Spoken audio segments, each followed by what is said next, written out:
Askari tu hapo hapo la pili.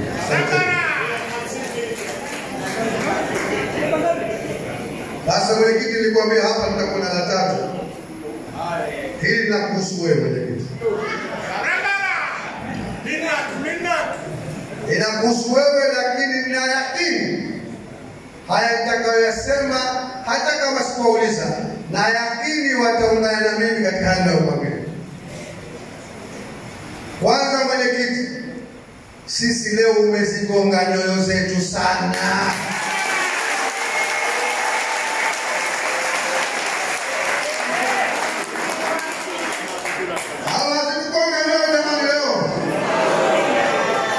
Umezigonga nyoyo zetu kwa kwenda kuchukua fomu ambayo leo inaandika historia mpya katika harakati zetu. Kwa nini nasema historia mpya mwenyekiti? Kwa sababu tumezoea tangu tulipoanza mpaka 2020 wa mwisho, mgombea wetu alikuwa mmoja tu. Chuma cha pua kilolala mtambo Nyali Maalim Seif Sharif Hamad. Mwenyezi Mungu amlaze pema, alitie nuru kaburi lake. Yeye na wenzake wote walipigana katika harakati.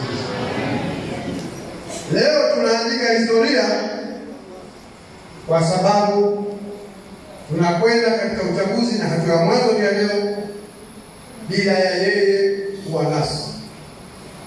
Lakini nachoamini mimi, hayuko na sisi kimwili, physical. Mimi naamini hapa tulipo roho yake iko na sisi mbele. Na naamini kwamba leo alipolala Nyali mtambo anatabasa.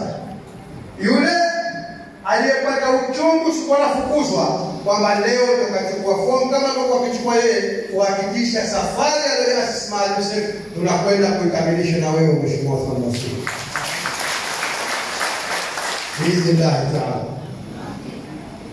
Sasa katika hili nimesema hili lako sijui wenzako, lakini nasema naamini kwamba haya na wasimamizi